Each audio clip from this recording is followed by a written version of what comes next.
the big one for today has been the announcement that he wants to bring back national We have service. so much.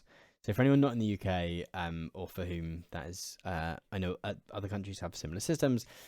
National service is essentially a temporary conscription in which, in the past, after the Second World War, it was seen as useful to have people who had had some military training, and therefore young men had to do a certain amount of time of national service where you would effectively be in the army for a year or so. Bringing back national service in the UK is one of those policies a bit like bringing back capital punishment or I don't know, banning mobile phones or something, whereby it will come up every so often as a go-to culturally conservative idea that politicians will lean into, because there will be people of a certain age who will kind of like the idea of bringing back national service because the kids these days, they don't know what hard work looks like, etc., etc. They're not patriotic enough, ... And so it very much feels like somewhere at Conservative Party headquarters, there's in emergency, pull the bring back national service cord, and we'll launch a campaign based on that. It's worth saying, though, and contextualizing, that national service ended in 1960. Did it just say? In 1960, the last national servicemen were discharged in 1963. And so whenever there's this kind of call to bring back national service, it's worth mentioning that the oldest people to have done national service would have been born before World War II.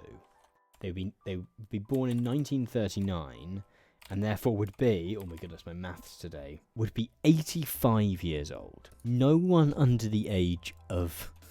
What was that? What was the number?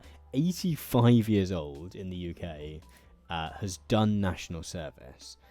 But there is kind of a thing in the UK where there's a whole category of baby boomers who are certain that they sort of lived through the Blitz and fought in World War II.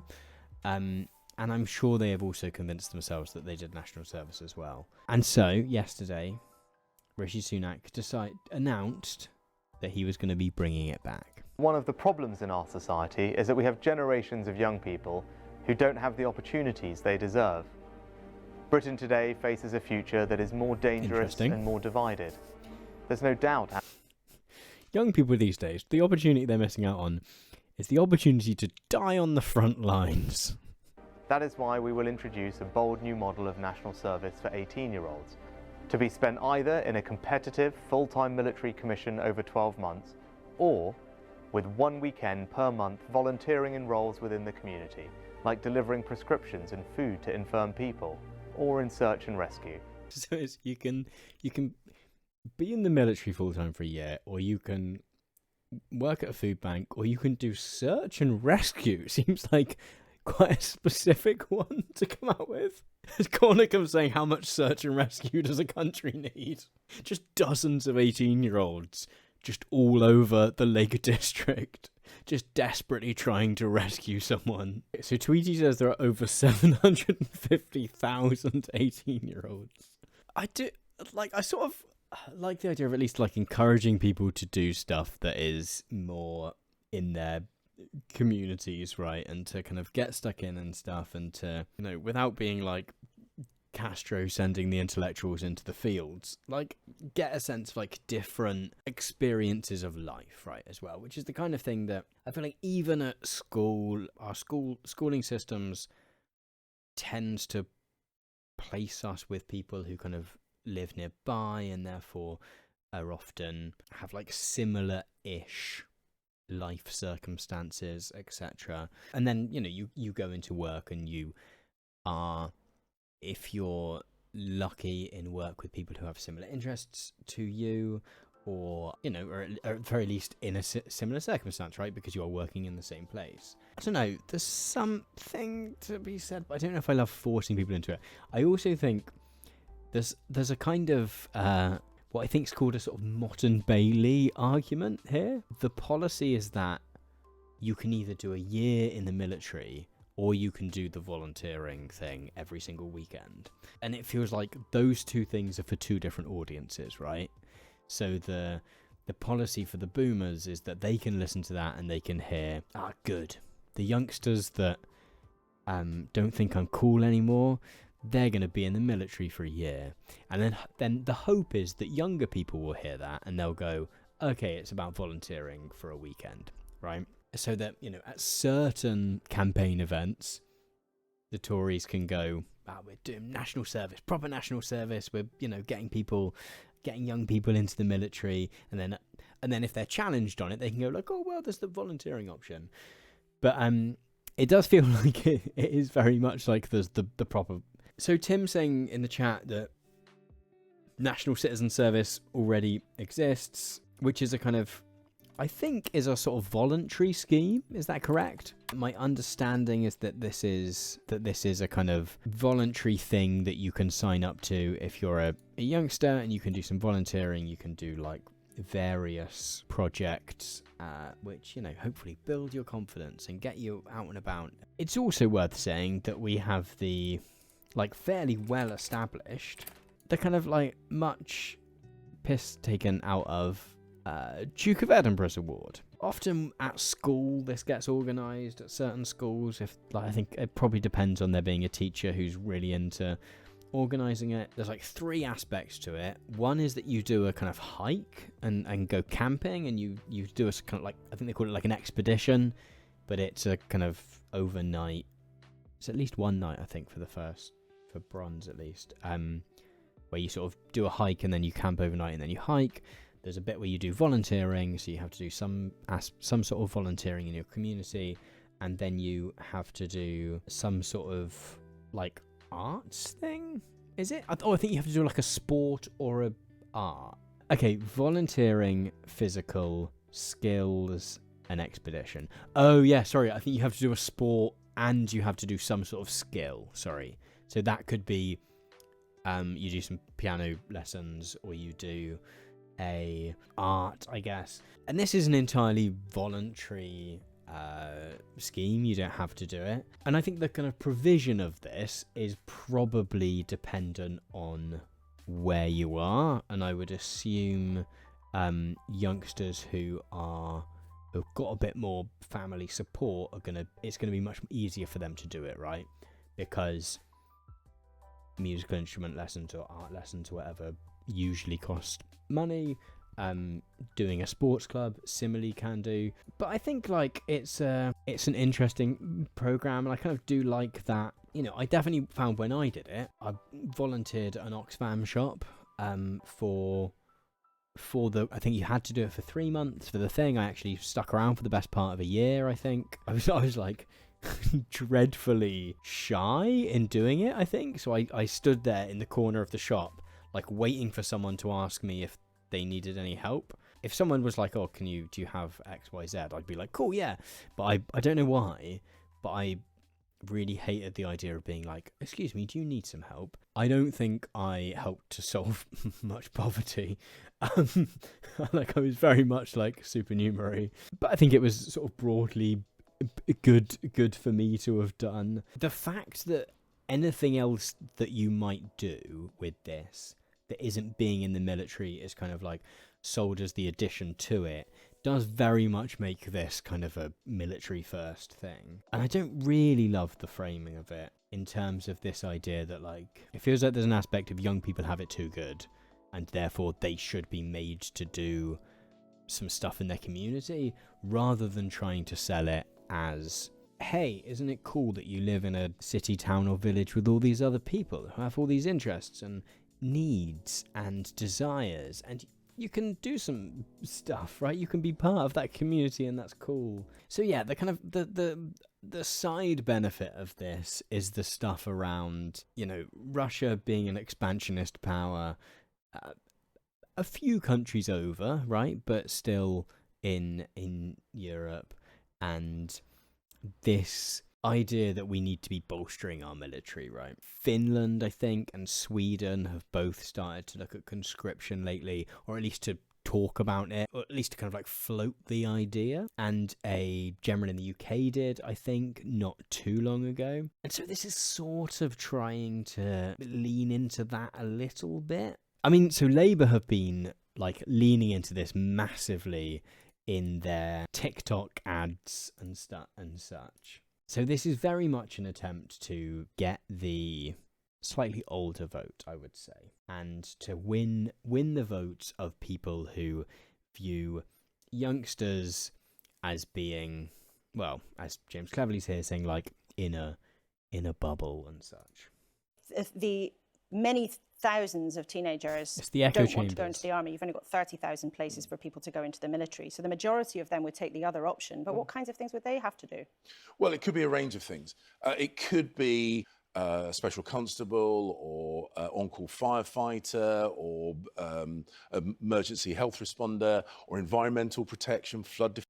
The thing is, so if this is to be one weekend every month for a year, there's a lot of training involved to do any of those tasks. It just doesn't seem to be the time to get people to be good at any of these things in a way that it would be in any way genuinely useful. I don't know, it feels like one of those where this is being written by people who, this policy is being written by people who have a certain life experience, right? So you're a Rishi Sunak or you're, I don't know, James Cleverly's biography, but the people that are writing Conservative Party policies are, broadly speaking, people who have had, at the very least, comfortable lives. And if that is your life experience, then being 18 is either a time that you're at university in your first year, and therefore, you know, generally speaking, things are a little bit easier in the first year than they maybe are, or at least the pressure hasn't felt like it's ratcheted up yet.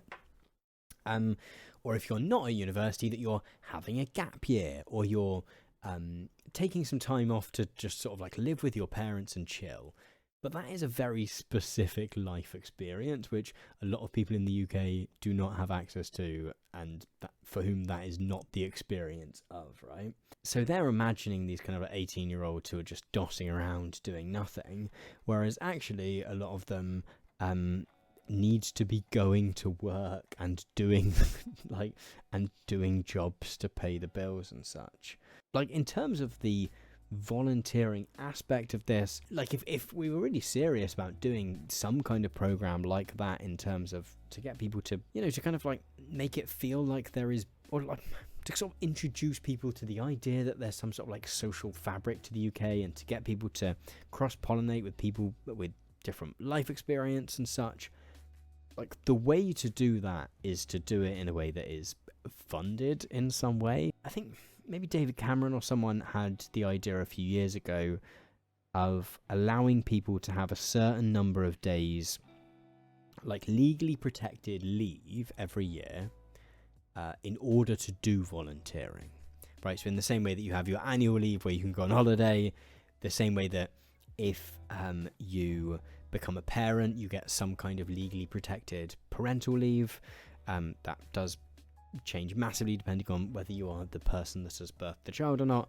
But the idea was to have some days every year that were like legally protected, where people could say, oh, I'm going to be using my 3 days of volunteering leave this week and doing some volunteering. That would be the way to do it, or to do it as something as part of the education system itself, right, during school, and go, actually, we're going to have 3 weeks off every year, sort of 3 weeks separated out, where 17-year-olds, 18-year-olds who are in further education can use that time to volunteer or whatever. Forcing people to do something on the weekend feels like it is a policy which is being written about young people of a certain life experience, but will be something that is forced upon people. Like, there are plenty of 18-year-olds trying to work a job with kids, but I don't necessarily know that whoever is writing this policy, maybe they have thought these people, they don't give a shit, but Vio says, I know plenty of 17, 18 and 19-year-olds who do work and education and are working themselves ragged trying to get decent grades. Yeah, You know, even me saying then, like, oh, could you squeeze it into school somehow? A lot of youngsters are trying to, you know, do as well as they can in their A-levels, and therefore trying to squeeze in some volunteering is maybe not gonna happen. I think they have suggested that there would be some sort of... Okay, so young people who serve with the military would receive a stipend. Oh, I assumed that they would get, like, a salary. Okay, so if you do national service in this, you get a stipend. You don't use the phrase stipend if it's going to be above the minimum wage. Okay, I actually want to find Rishi Sunak's TikTok page. He's joined TikTok in an attempt to get the youth vote, because he's already dominating YouTube. We know that, right? He's doing collabs. He's done some sort of video essays type stuff. He's done some vlogs. Let's see how he's getting on TikTok. Hi TikTok, sorry to be breaking into your usual politics-free feed, but I'm making a big announcement today, and I've been told that a lot of you already have some views on it. So, first thing, no, I'm not sending everyone off to join the army.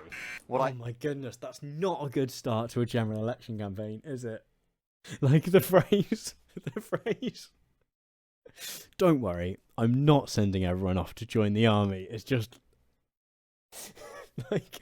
They'll be able to choose to spend 12 months in a full-time military commission or 1 weekend per month. The phrase military commission does make it sound like you're instantly going to be a general or something.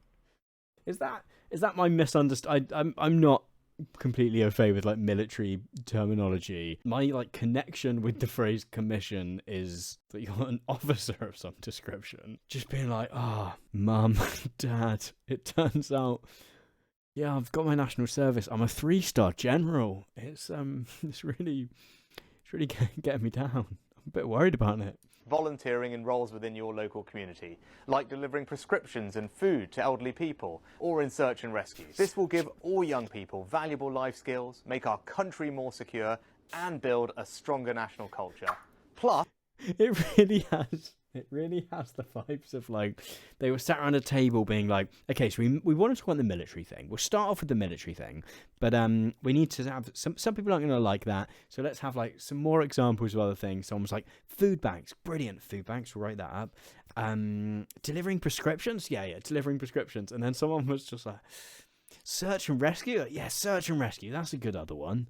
Like, what's really good to have in search and rescue is someone who's volunteering once a weekend every month and hasn't really had time to have much training. What you really need in search and rescue is someone who's also likely to get lost. I watched this earlier and I enjoyed it. Really suggests quite how rounded and well informed his understanding of how sort of running a kind of social media presence is, that he says, let me know your thoughts and I'll get back in a few days.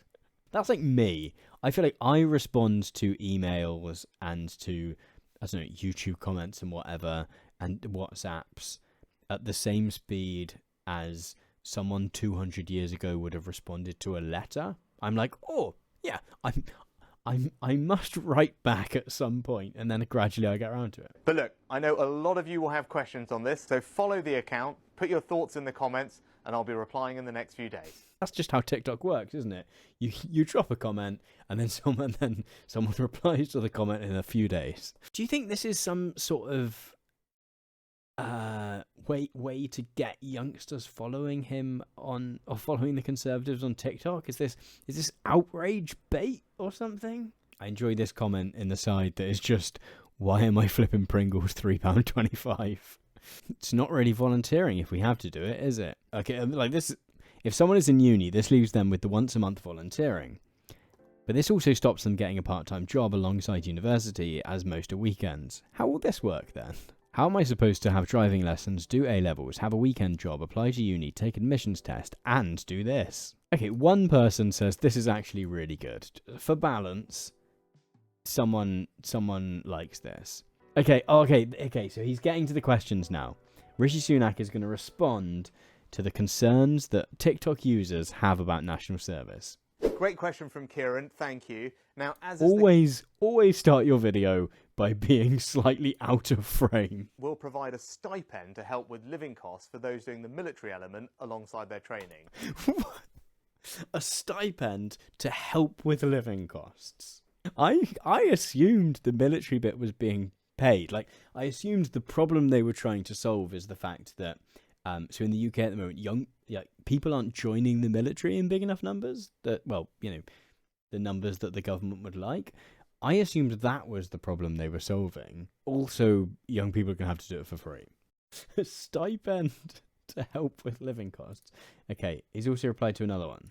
It's right that those who contribute to our system are rewarded, and those who refuse receive none of the benefit, and the Royal Commission will explore an appropriate incentives regime for this. Really important. Don't use the word regime. If people are worrying that something is... if the criticism is that something might be a bit kind of like forced or authoritarian, don't use the word regime. The word regime is very rarely a positive one. Blimey, this whole thing really is has been amazingly introduced. Just fantastic implementation all round. Also, Cornicum says also, if you don't even pay for the military service, what are the rewards? I guess the reward is that you now know how to assemble and disassemble a SA-80. SA-80? Is that the gun? I said that like I knew, and now I don't know if I got it right. It is. Yeah. The benefit is that you come away with a knowledge of how to be like Forrest Gump and assemble and disassemble and assemble a gun again quickly, which is a skill that's useful for life, because kids these days, they don't know. Serving is its own reward. Service guarantees citizenship. That's the system.